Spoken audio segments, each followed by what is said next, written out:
saya itu kan meneruskan almarhum Didi Kempot, eh, siapa lagi tuh? Mantos. Mantos. Itu kan beliau-beliau kan yang sudah menjadi akar rumput toh, yang sudah menciptakan campur sari lagu-lagu Jawa gitu yang sekarang dimodifikasi oleh generasi saya gitu.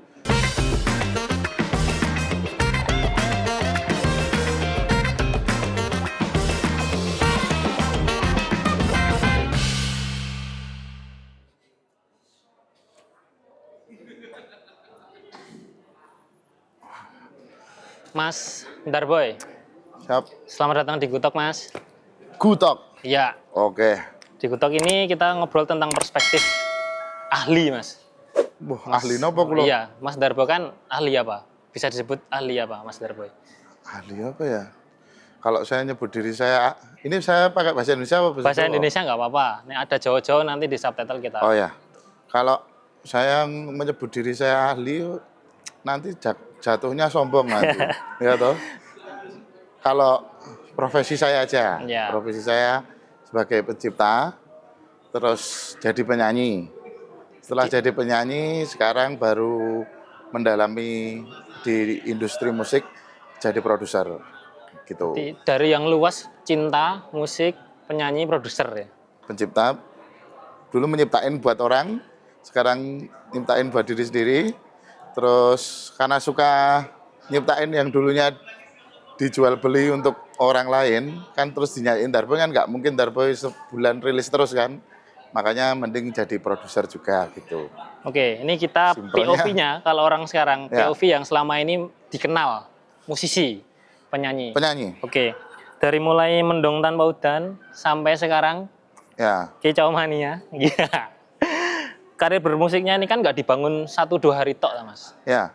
Bertahun-tahun prosesnya. 2010 mulai Iya. tekun, 2010, 2026 kan sekitar ya 15-16 tahun. ya. Sampai di titik sekarang. Mm-mm. Experience feelingnya tuh kayak gimana? Perasaannya nek ngelingi mbiyen sampai saiki. Kalau seneng jelas seneng, tapi kata wong tua, katanya orang tua, ojo cepet puas, jangan cepet berbangga diri. Jadi ya saya selalu merasa kurang, tapi merasa kurang untuk pengen berkreativitas lagi, produktif lagi. Terus puji syukur kalau melihat perjuangan zaman dulu ya pedih Mas. Tapi dari cerita itu jadi pengalaman, jadi kegelisahan yang mungkin bisa saya tulis jadi lagu-lagu saya Karya, di masa gitu sekarang ya. berkesenian terus berkarya. Betul. Posisi sekarang ini kan udah lama ya bermusik, yang awalnya nulis buat sendiri terus nanti dan sekarang mungkin mulai nulis buat orang lain. Dalam proses itu tuh kalau dulu masih mungkin happy ya berkesenian gitu. Ya. Tapi sampai ada nggak sih titik tertentu menjadi kayak ini sebuah tuntutan gitu? Nggak ada nggak ya kayak kok jadi ini ya nggak seseneng dulu ya, itu ada. Betul. Betul. Kadang kita dulu rilis, rilis. Mau ada yang dengerin apa enggak, kita masa bodoh lah gitu. Tujuannya yang penting berkarya produktif. Sekarang kan kita juga di era digital ini harus lihat insight, lihat engagement, terus baru tren apa, algoritma. Kita harus menyesuaikan kan. Wah, kalau rilis ini insightku segini, nanti turun atau harus tetap naik gimana ya gitu, itu harus dipertimbangkan sekarang. Jadi sekarang yang dulu berkarya memang benar-benar tulus pakai hati, sekarang ya tulus pakai hati tapi ya dipikir no, ya. Mumet dewe. Iya, kadang diparodikan juga akhirnya. Ya. Lagu-lagunya diparodiin ceritanya terus jadiin Betul. sama istri terus di TikTok kan sering rame. Betul. Lagu-lagunya. Kadang kita juga biasanya rilis saja, terus kita harus nge-breakdown lagi, bikin konten apa nih, gimmick apa nih, gitu. Terus jadi kadang sering bingung sendiri tuh, jane aku musisi apa influencer ngono. Sekarang kayak abu-abu gitu. Abu-abu. Semua itu harus dilakukan bersamaan lah. Berarti nanti koreksi kalau salah ya. Kalau sekarang tuh apakah yang penting tuh mengasah teknis vokal dalam bermusik atau juga penting juga untuk membuat personal branding atau personal yang kita tampilkan di khalayak itu juga penting atau gimana Mas Daru? Mas Darboy? Personal branding sekarang sangat penting ya Mas, sangat penting di bidang apapun, apalagi orang sekarang nontonnya lewat sosial media ya, lewat sosial media terus kalau tadi mohon maaf Mas, gimana pertanyaannya pertama? Mending ngasah vokal Oh teknik nggak vokal, atau personal branding gitu? ya. Kalau saya di era sekarang ya realistis saja, personal branding dulu, baru vokal dan lain-lainnya itu. Kalau di recording sekarang kan teknologi udah canggih ya, udah canggih, ada AI, ada efek, kita bisa beli aplikasi untuk menyetem suara kita biar nggak fals atau sedemikian rupa biar lebih ciamik lah gitu. Nantinya kan tuntutannya kalau sudah lagunya personal brandingnya jadi, ini menurut saya ya, kalau personal brandingnya jadi, karyanya udah bagus walaupun editan, dan diterima oleh banyak orang, orang pengen nonton dia, otomatis dapat off air kan, job. Ya di situ tuntutan kita yang harus mengembalikan diri kita. Kamu mau perform bagus, apa beda sama MP3 intinya gitu. Bahkan sekarang udah mulai banyak bermunculan grup band AI. Jadi orangnya tuh nggak ada tapi udah Betul. jadi grup band. Dan itu Betul. pendengarnya juga banyak. Ya, Ini bahkan dulu Darboy rilis tuh yang cover kan banyak ya. Lah ini juga jadi polemik juga yang baru kita atasi. Iya. Dulu orang cover, terus adanya publishing, sosialisasi tentang hak cipta pada izin kan. Sekarang daripada mereka izin, tahu orangnya, mending mereka bikin AI, terus kita nggak tahu ini kita harus klaim kemana, kita harus nuntut siapa nggak tahu. Dan secara engagement lebih tinggi ketimbang originalnya. Lebih tinggi. Kadang pernah Mas, kemarin Kicomania itu ada yang remix AI, ada yang cover AI dan lain-lain. Sampai diganti liriknya, kita somasi, nggak ada orangnya. Mereka take down aja. Let 2 jam, let ya bahasa Indonesia Selisih. Selisih 2 jam udah ada konten lagi, versi lain. Jadi secepat itu. Mereka daripada bayar, daripada izin, daripada ribet, alah take down, nanti bikin lagi gitu. Itu mungkin itu ya, dari mulai regulasi sama si seniman ini sendiri yang harus nantinya gimana nih titik tengahnya gitu, biar nggak merugikan juga. Betul. Ini mulai agak ke budaya nih Mas. Ya. Lagu-lagu Mas Darboy ini kan dikenal memiliki kayak lirik, bahasa, bahkan sampai nuansa musikalnya kan lokal ya. Lokal. Pop Jawa ya atau apa kalau Pop Jawa gitu aja. Pop Jawa. Nah itu seberapa penting unsur budaya ini dan kedekatan dengan lokal, akar lokal ini dalam setiap Mas Darboy yang bawakan. Apakah akan seperti itu terus, akan seperti apa ke depannya? Kalau saya dikenalkan dari pertama bahasa daerah, bahasa Jawa, jangan itu juga jadi bahasa saya sendiri.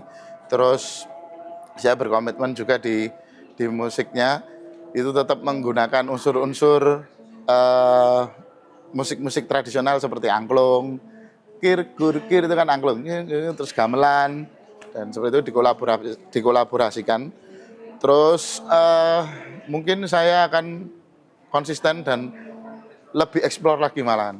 Pengennya musik dangdut ini mengkolaborasikan musik boom band atau band dengan musik tradisional lebih luas lagi gitu. Mungkin tidak cuma angklung dan gamelan gitu. Terus di perkembangannya saya juga merasa kok gini terus ya. Terus saya coba bawa musik kerakyatan, musik jadilan itu, dung ding dung, saya bawa ke pertunjukan di off air, mau di Jakarta, mau di acara gathering, mau di luar negeri.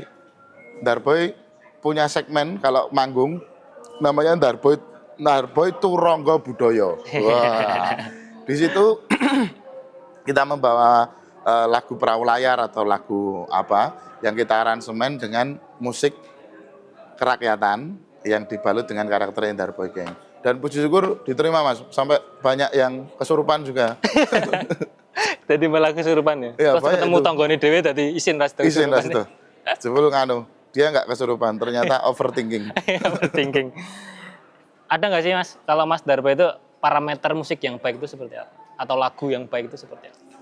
Semua lagu baik, semua karya bagus, tapi di era digital sekarang, ini buat teman-teman mungkin sampai sekarang pun saya masih terus ngulik seperti kayak tadi mengatasi AI dan lain-lain.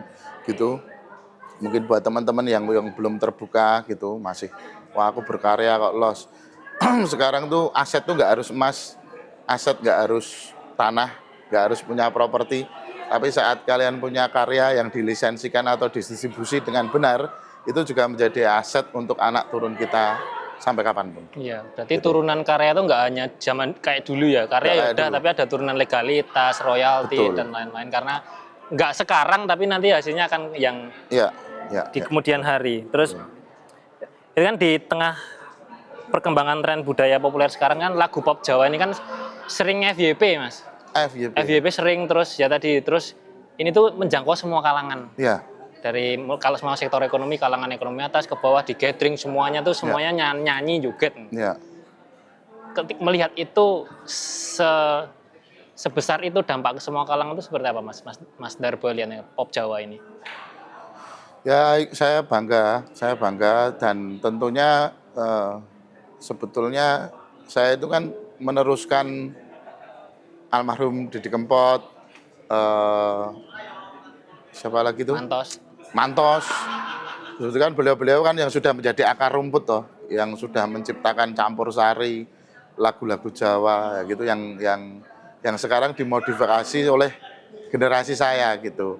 Dan adanya adik-adik yang bermunculan juga mulai banyak itu menurut saya bukan persaingan tapi malah ini industri yang sudah jadi gitu. Orang bisa makan, bisa cari kerja, bisa membuka lapangan pekerjaan lewat musik dangdut, campur sari atau pop Jawa lah gitu. Iya, menarik tuh tadi yang adik-adik mulai bermunculan gitu karena Ya, kalau mungkin 10-15 tahun yang lalu ya cuma lokal aja beberapa betul. musisi yang rap Jawa, pop Betul. Jawa dan belum. Sekarang kan mulai rame itu kan. Dan mungkin kita manggung juga cuma di mentok Jawa Tengah. Iya. Jawa Tengah itu Sekarang Jepang, Malaysia. atau ditarup itu seneng. Iya, iya. Gitu-gitu. Terus Bahkan ngelihat sekarang festival-festival besar di Indonesia line up utama juga banyak artis-artis Iya. dari daerah. yang mengusung tema kelokalan, Betul. liriknya, bahasanya, Betul. walaupun mungkin didengerin orang Ternate ini bahasa apa, tapi mereka tetap joget. Gitu. Tetap joget. Terus melihat perkembangan sekarang tuh kayak tadi anak-anak muda, Mas Darbo ini merasa semakin terbukakah anak-anak muda sekarang terhadap karya-karya maupun budaya lokal yang tampil pop di digital sekarang ini? Ya, Kalau semakin terbuka kan seperti apa? Atau seperti apa?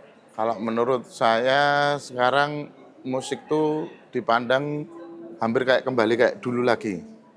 Dulu tuh orang suka rock ya sandangan pakaiannya juga harus gitu. Orang suka reggae pakaiannya harus gitu. Dan munculnya dangdut kemarin kan kita netral. Nggak ada identik harus pakai sorjan, harus pakai pakaian Sanggul. Jawa, sanggul gitu. Dan penontonnya juga ada yang pakai baju rock, Baju skena. mereka juga menikmati kan gitu. Tapi munculnya sekarang banyaknya band-band indie yang culture habis ya. Itu outfit itu juga menentukan. Lah, dangdut ini kesulitannya di outfit. Outfit khas dangdut tuh gimana? Iya toh? Apakah model Roma Iramanan? Ataukah King Nasar? Ya toh? Atau seperti yang gimana gitu loh, Iya. yang disepakati bersama menjadi walaupun mereka bisa memakai baju untuk ngopi, untuk nongkrong, tapi dari penampilan itu bisa dinilai, dangdut gitu loh. Itu yang nggak kelihatan. Yang kelihatan kan di situ lah. Organik. Sekarang mungkin persaingan industri itu lebih luas hingga banyak genre-genre lain yang bermunculan, yang mulai populer bahkan juga merajai trending satu berkat tren tidak cuma karena musik tapi karena fashion. Iya. Gitu. Ini kan Mas Daru besok tanggal 16 kan ada Gergah Nusa ya, Ya. di tim dan berkolaborasi bukan yang pertama kali sama YRO Ya, Yogyakarta Puji Syukur. Orkestra. Syukur, Dari terima kasih. awal terus proses sekarang masih ada kesulitan atau hal unik apa yang dari Mas Daru pop Jawa dikombinasikan dengan orkestra. Orkestra pun bukan orkestra murni modern barat ya, tapi Betul. ada nuansa lokal Klasik. keraton klasik Jogja Ya. itu seperti apa? Tentunya Mas mungkin pernah lihat saya di panggung kan nggak pakai ini nafas aja kan Mas. Sedangkan dangdut kan pencilaan gitu, koplo, tong tong gentawo, ah. Iya. Di sini saya baru masuk aja udah deg-degan Mas, udah deg-degan. Terus dulu pengalaman pertama saya semuanya suruh nyanyi bareng, pada diem semua. Iki orkestra cuk. Ora konser neng lapangan kayak gitu. Jadi banyak persiapan secara mental, secara apa fisik, terus menjaga pita suara yang kalau kadang kita manggung, aduh suaranya agak nggak enak, kita masih bisa los ya. Nanti lempar penonton singelong bareng. Kalau ini orkestra kita harus benar-benar stabil, kita harus benar-benar menyanyikan dari awal sampai akhir. Dan yang paling lucu, setiap Darboy berkolaborasi dengan Yogyakarta Royal Orchestra di tahun ke tahun, itu selalu songlist kan dari pihaknya YRO. Selalu saya diberi lagu yang benar lagu saya, tapi jarang dibawakan. Tingkat kesulitannya beda. Seperti tahun lalu, itu lagu Lanang Tenan. Udah rilis, belum pernah dibawakan, terus dibawakan bareng Yogyakarta Royal Orchestra. Berkahnya ya lagunya sampai sekarang Awet. viral. Dan besok itu di tanggal 16 Mei, saya disuruh menyanyikan lagu Indonesia Bakoh. Ini udah kesepil nih besok nyanyi itu. Ya, itu lagu belum pernah dari awal rilis dibawakan di atas panggung. Gitu. Jadi walaupun dari tahun ke tahun ada kolaborasi, tapi di tiap kolaborasinya selalu ada hal lain. Hal lain, tantangan beda. lain. Iya, tantangannya lain. Ya. Oke, ini udah mulai terakhir Mas. Pengandaian nih, 3 pertanyaan terakhir itu berandai-andai. Kalau bukan sebagai musisi kayak sekarang, Ya. Mas Daru itu membayangkan Mas Darboy sekarang itu menjadi apa? Ternak lele, meneruskan lelenya bapak. Saya dulu bisa sekolah karena bapak saya jualan lele. Jadi kalau mau bayar, mau minta sangu, saya harus ngosok kolam bapak dulu baru dapat uang. Gitu. Sekarang bisa dua-duanya loh sekarang. Penyanyi bisa, punya kolam lele juga bisa. Iya, tapi udahlah, nyanyi dulu lah. Lelenya besok-besok. Ya. Nah ini pertanyaan. Oh, kolam lelenya bapak tak bikin studio. Tak bikin studio. Tak buat tabrak. orkestra nanti lama-lama. Iya, jangan. Ya ini pertanyaan yang selalu kami tanyakan ke semua narasumber. Tok itu udah sekitar 170-an orang kita tanyain. Wih, saya baru ini. Ke 171. Oke. Kalau kita ngomong proklamasi kan dari 1945 Mas. Ya. Bebas nih penerawangannya. 100 tahunnya kan 19 tahun lagi, 2045.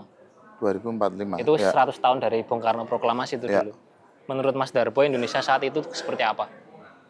Nggak lama lagi itu, nggak jauh dari sekarang. Menurut saya 2045. 2045 Indonesia yang jelas UMR-nya akan naik. Jogjanya atau Indonesianya? Ya kalau Indonesia naik kan Jogja juga naik. Gitu. Adil ra kudu padha Mas. Ya. Itu dan menurutku apa ya?